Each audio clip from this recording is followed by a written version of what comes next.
ஆண்டவர் ரொம்ப நல்லவராய் நம்முடைய வாழ்க்கையில் இருக்கிறார். இன்றைக்கும் இந்த நாளும் தேவன் உங்களுக்காய் விசேஷமாய் உண்டு பண்ணியிருக்கிறார். அவருடைய விசேஷ கிருபைகளை, விசேஷ வரங்களை உங்கள் வாழ்க்கையில் தந்திருக்கிறார். ஆகவே கர்த்தர் செய்த இந்த நன்மைக்காக நன்றி சொல்லுங்கள். இந்த நாளும் நன்றியுள்ள நாளாக, நன்மை நிறைந்த நாளாய் உங்கள் வாழ்க்கையில் இருக்கிறக்காய் ஆண்டவருக்கு நன்றி சொல்லுங்கள். தானியேல் 6ஆம் அதிகாரம் 3ஆம் வசனத்தில் இப்படி சொல்லப்பட்டிருக்கு.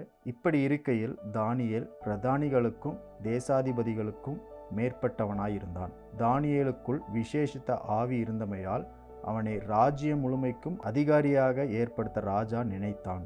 இன்றைக்கு இந்த வசனத்தின் மூலம் ஆண்டவர் நம்மளுக்கு சொல்கிற காரியம் என்னென்னா, உயர் தரத்தை உண்டாக்குங்கள். தானியேலை பற்றி இங்கே படித்தோம். தானியேலுக்குள்ள விசேஷித்த ஆவி இருந்தது. அது வேற யாரும் இல்லை, பரிசுத்த ஆவியானவர் தான். அந்த பரிசுத்த ஆவியானவர் சொல்கிறபடி அவன் செய்தான். தொடர்ந்து ஆண்டவர்கிட்ட ஜெபம் பண்ணி கொண்டே இருந்தான். தேவனுடைய வார்த்தைகளை படித்து கொண்டு தியானித்து கொண்டு அவனுக்குள்ளே இருக்கிற ஆவியானவர் சொல்லுகிற சத்தத்தின்படி அவன் செய்து கொண்டே இருந்தான். அதன் நிமித்தம் என்ன நடந்துச்சுன்னா, அவன் தனக்கே ஒரு உயர்ந்த தரத்தை அமைத்து கொண்டான். உங்கள் வாழ்க்கையில், என்னுடைய வாழ்க்கையிலும் அப்படித்தான். தேவனுடைய வார்த்தையை படித்து ஜெபித்து அவர் சொல்லுகிற சத்தத்தின்படி நம்ம செயல்படும் பொழுது நம்முடைய வாழ்க்கைக்கு தேவையான உயர் தரத்தை, ஒவ்வொரு தனி மனிதனுக்கும் தேவையான உயர் தரத்தை அமைத்து கொள்கிறோம். இன்றைக்கு இந்த செய்தி விசேஷமாக சிறு பிள்ளைகளுக்கும் வாலிபர்களுக்கும் எடுத்துக்கொள்ளலாம், பெரியவர்களும் எடுத்துக்கொள்ளலாம். தேவனுடைய வார்த்தையை படித்து அந்த வசனத்தின்படி நம்ம கீழ்ப்படிந்து செயல்படும் பொழுது உயரமான தரத்தை, உயர்ந்த தரத்தை, சிறந்த தரத்தை நமக்கென்று ஏற்படுத்திக் கொள்கிறோம்.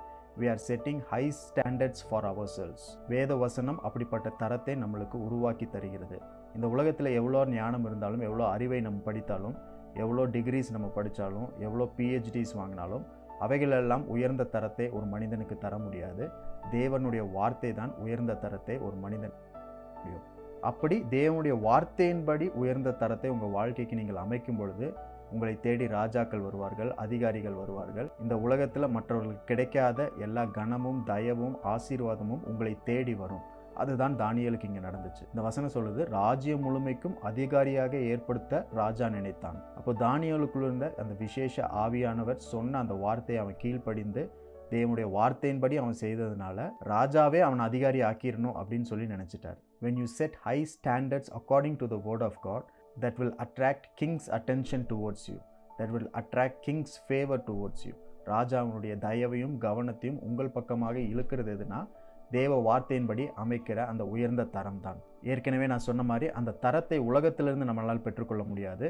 ஆண்டவருடைய வார்த்தையை படித்து அதை ப்ராக்டிஸ் செஞ்சு வாழ்க்கையில் அப்ளை பண்ணும் பொழுது அந்த வார்த்தை தான் நம்மளுக்கு உயர்ந்த தரத்தை அமைத்து தருகிறது, நம்மை உயர்ந்த மனிதனாக மாற்றுகிறது. இந்த உலகத்தில் யாரும் பார்த்திடாத அளவுக்கு ஒரு சிறந்த உயர்ந்த தரத்தை அமைப்பது தேவனுடைய வார்த்தை. இன்றைக்கு அந்த வசனத்தையும் வார்த்தையும் உங்கள் வாழ்க்கையில் எடுத்துக்கொள்ளுங்கள், ப்ராக்டிஸ் பண்ணுங்கள், அப்ளை பண்ணுங்கள். எந்த சூழ்நிலையிலலாம் பயன்படுத்த முடியுமோ பயன்படுத்துங்க. தேவன் உங்களை உயர்ந்த ஸ்தானத்தில் வச்சிருக்கிறார். அந்த உயர்ந்த தரத்தை உங்களுக்கு தருவார். யாரும் கம்பீட் பண்ண முடியாத அளவுக்கு, உங்களோட போட்டி போட முடியாத அளவுக்கு தேவனுடைய தரம் உங்கள் வாழ்க்கையில் அமையும். தானியேலை போல தேவனுடைய வார்த்தையை படித்து தியானம் செய்வோம், ஜெபிப்போம். தேவனுடைய உயர்ந்த தரத்தை நம்முடைய வாழ்க்கையில் அமைத்துக் கொள்வோம். இன்றைக்கும் உயர்ந்த தரத்தை உண்டாக்க ஒரு சிறந்த நாள் ஆண்டவர் கொடுத்திருக்கார். அதுக்காக அவருக்கு நன்றி சொல்லுங்கள்.